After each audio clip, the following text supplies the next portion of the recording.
Nesse período aí dos 6 jogos, né, são 6 de 9 jogos desfalcados, o aproveitamento chega a pouco mais de 72%. É melhor do que o aproveitamento do campeonato, né? Então, um desempenho excelente.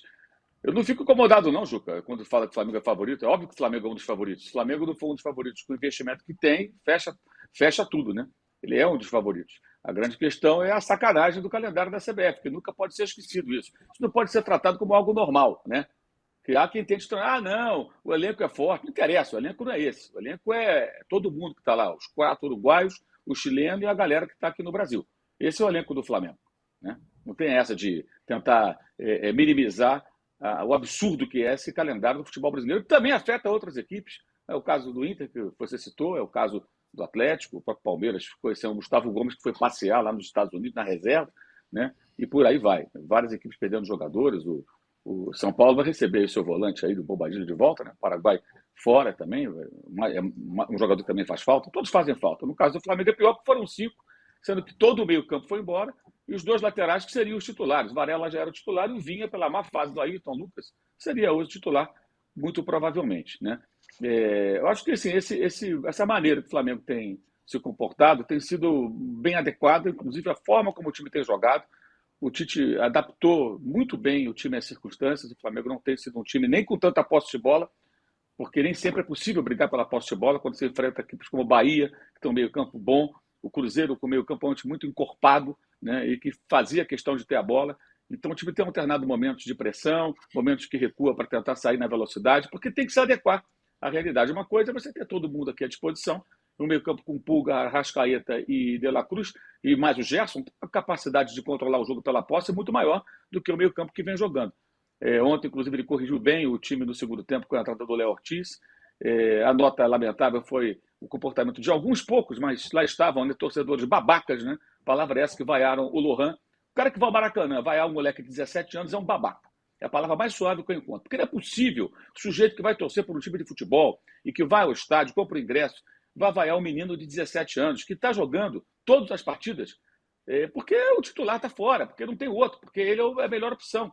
E ele comete erros, porque retém muita bola, é para passar e ele não passa. Ontem ele perdeu uma bola que armou um ataque do Cruzeiro. É normal que na hora haja uma reação de raiva do torcedor, tal, mas depois vaiar deliberadamente. Isso é uma burrice colossal, né? E lembrando que o próprio Hendrick, que é a grande estrela aí dos meninos com essa faixa de idade, ele chegou a entrar no time do Palmeiras, foi para o banco, ficou de fora, voltou e depois arrebentou, ganhou 2 títulos, foi protagonista no título brasileiro e no título paulista.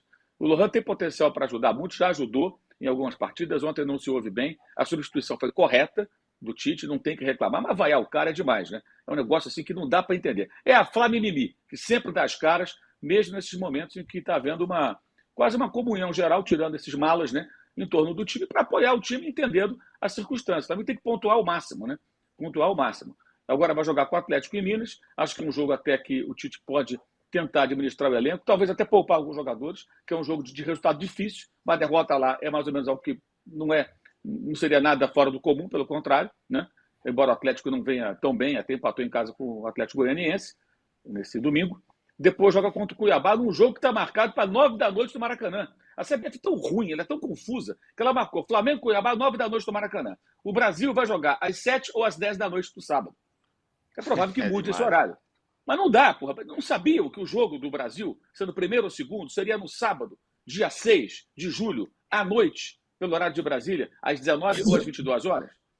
Ou seja, é demais isso aí. É marcado para 9 da noite. Certamente vão ter que mudar. Não tem cabimento. O Flamengo jogando de 9 às 11 e o Brasil jogando de 10 à meia-noite. Jogos paralelos. Não tem sentido.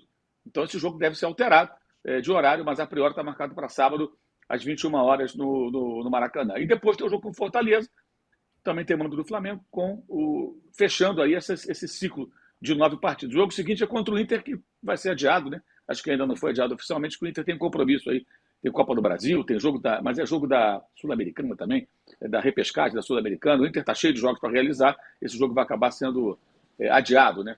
E agora o torcedor do Flamengo, evidentemente, espera que a seleção brasileira, ficando em segundo, derrote o Uruguai no sábado, né? Gloriosamente, ou que o Rames Rodrigues, caso a Colômbia fique em segundo, cumpra o seu papel de grande craque que é, estrela do futebol brasileiro, e elimine os uruguaios despachando o quarteto de volta para o Brasil. Isso é bem importante. Agora, o que eu tenho notado também é que tem muita gente, torcedor pra caramba por aí, que está meio surpreso e meio arrancando os cabelos, porque contava com o Flamengo perdendo ponto nesse período do campeonato. Não está acontecendo. Essa é a má notícia para essa rapaziada aí. Pois não tá mesmo, tá? Pelo contrário, tem o melhor desempenho. Nos últimos 5 jogos é o time que mais pontuou ao lado do Fortaleza, entre os 20 da Série A. Arnaldo, deu o seu pitaco do Flamengo, que dá uma afastadinha de 3 pontos, tem jogo ainda do Palmeiras, vai cumprindo muito bem, obrigado, as suas obrigações esfacelados, e sobre 2 personagens. Um que está indo embora e o outro que está ganhando de vez o coração da torcida. O Gabigol, que está indo embora, e o Pedro, que virou o artilheiro do Brasil e caiu nas graças da torcida. O Pedro até beijou o escudo do Flamengo ontem no jogo no Maracanã. Vamos lá. Então, para completar o que o Mauro está falando, também a bizarrice da rodada seleção versus clube, também tem jogo do São Paulo com o Bragantino no Morumbi no sábado à noite. Então, tem jogo no Maracanã e no Morumbi junto com a seleção brasileira. Em relação ao aproveitamento do Flamengo, o aproveitamento do Palmeiras será melhor se o Palmeiras ganhar do Corinthians, né? Nas últimas 6. E é por isso que o Palmeiras passou a disputar a ponta da tabela também, porque fora a derrota na última rodada para o Fortaleza, venceu as outras, né? O Flamengo tem um empate nesse meio tempo com o Atlético Paranaense. Então, o Palmeiras pode ter o melhor aproveitamento da era Copa América se vencer o Corinthians hoje no derby. Né? Se empatar, ele fica com o aproveitamento idêntico ao do Flamengo. Se vencer, ainda vai jogar. É um clássico. Agora, eu acho que o Flamengo, sobretudo, conseguiu encontrar soluções. O Tite tem trabalhado bem, né, com a escassez. E o Pedro Tironi, artilheiro do campeonato, ele é outro lado da moeda da Copa América, né? Ele é um jogador que talvez tivesse espaço até na seleção brasileira pela falta de característica de um centroavante desse tipo na convocação do Dorival, né? Muita gente estranhou o Dorival não ter chamado o Pedro já no começo, lá nos amistosos contra a Espanha e Inglaterra. Ainda bem para o Flamengo que ele não chamou. Ainda bem que a seleção brasileira não desfalcou ainda mais o Flamengo, né?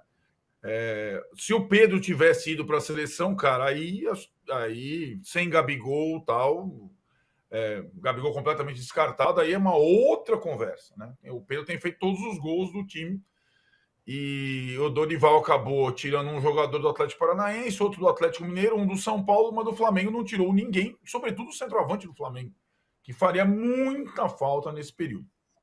Então, na Copa América, no início desse conflito de tabela, muita gente na Gávea imaginava que o Pedro também estaria fora nesse período, né? E ele não está e está fazendo a diferença em campo.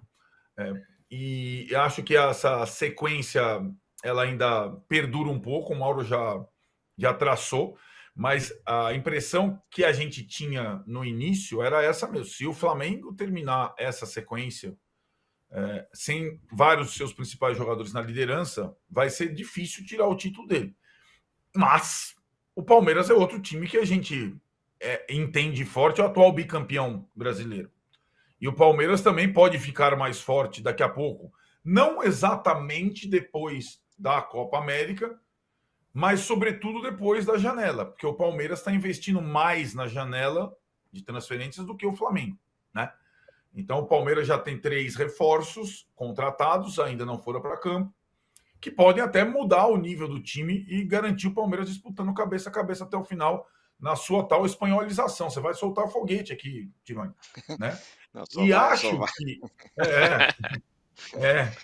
E acho que os desafiantes principais, falta alguma coisinha ainda, que é natural, né? Ao Botafogo, ao Bahia, né? Ao Cruzeiro, sobretudo nos jogos de confrontos diretos ou jogos fora de casa grandes, eles faltam um pouquinho. Ainda falta um pouquinho para eles estarem no nível de Palmeiras e Flamengo. Então, o Bahia perdeu para o Flamengo no confronto direto, perdeu para o São Paulo ontem. O Cruzeiro perdeu para o Flamengo no confronto direto, perdeu para o São Paulo também no Morumbi. perderam por times fora de casa que não são exatamente pretendentes ao título, mas estão ali no bolo de cima.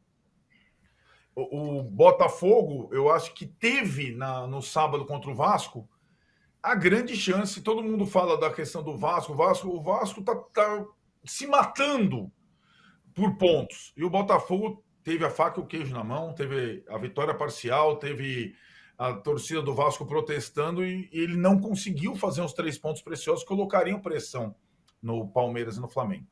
Então, eu imagino que dependa muito do clássico que o Juca Kfouri tanto espera para hoje à noite, essa perseguição cabeça a cabeça do Palmeiras nesse momento, nesse período de desfalques dos dois times principais do Brasil durante a Copa América e o período de entre-safra de uma janela de transferências. Muito bem, a gente vai falar já de Palmeiras e Corinthians, mas você vê que é engraçado, né? Eu fico falando em espanholização, até o Mauro até rompeu relações comigo, ainda reforçou isso na live dele ontem que eu assisti, falou, estamos rompidos mesmo e tal. Juntos. Mas agora aí todo sempre. mundo fica... Aí todo mundo fica comigo, porque os outros times não conseguem, porque na hora H fraquejam. É isso, Danilo, é isso que eu tô falando. O Botafogo tropeça, não sei quem tropeça, o Internacional tá lá no meio da tabela, o Galo nem se fala. Todo mundo que ia incomodar tá lá para baixo. O que me estranhou nessa última fala do Arnaldo foi ele não colocar o São Paulo entre os pretendentes, porque o São Paulo... não, peraí, Danilo. Peraí. Ele insinuou, ele fez uma análise, que levava tudo para o São Paulo. Você não prestou atenção. Não, vocês estão enganados. Eu sou testemunha e quero aqui respaldar as opiniões de Arnaldo Ribeiro.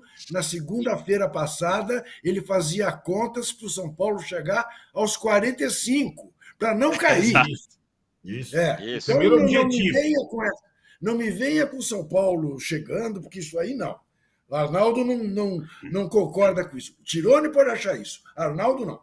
Vamos lá. Diga lá, Danilo. O São Paulo já está a 2 pontos do Palmeiras, então é uma vitória ontem contra o Bahia. Jogo a mais. Aliás, num belíssimo jogo, um grande jogo, bem jogado mesmo no Morumbi, e que surpreendentemente teve Jandrei tendo o nome gritado, porque se não fosse o Jandrei nas defesas ali no finalzinho, nos últimos 15 minutos, o jogo tinha ficado bastante complicado.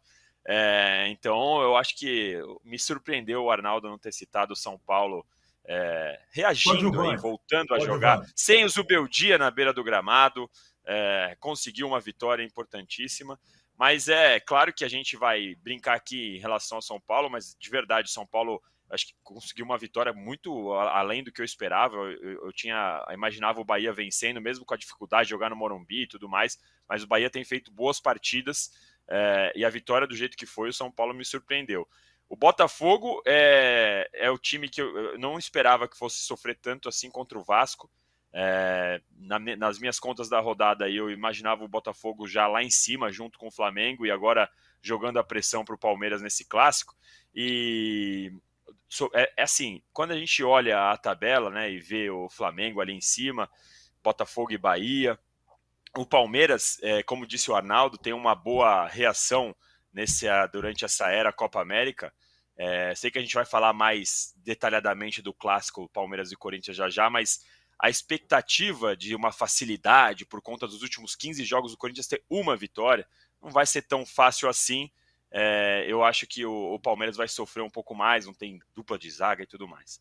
Em relação ao Internacional, é outro time também que ontem no empate com o Criciúma, são times que, como disse o Arnaldo, falta um pouco de punch, né? Aquele jogo que você olha e fala, agora é o jogo que você vai vencer e vai dar um recado para todo mundo. Tô aqui para vencer, tô aqui para incomodar, tô aqui para colar.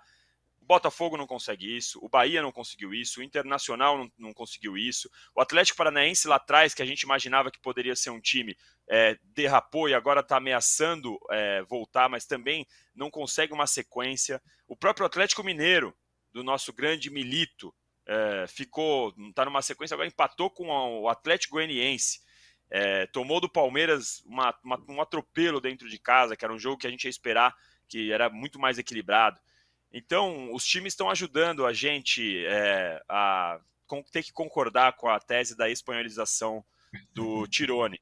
Na última rodada, o Flamengo e o Palmeiras deram um sustinho, né? Falaram, não, olha, a gente pode dar uma tropeçada aqui, especialmente o Palmeiras, que tomou de 3 do Fortaleza, mas no final, diante de todas essas circunstâncias que a gente tinha, se a gente fosse olhar o nosso programa antes de a Copa América começar, ali um pouquinho antes, a expectativa é que Palmeiras e Flamengo estivessem sofrendo muito mais do que sofrem agora por conta dos desfalques. Mas não é o que está acontecendo. Hoje eu tenho que concordar, o Palmeiras é favorito, e a tendência, caso isso aconteça mesmo, é a gente acordar amanhã de novo com Flamengo e Palmeiras dividindo a ponta do campeonato.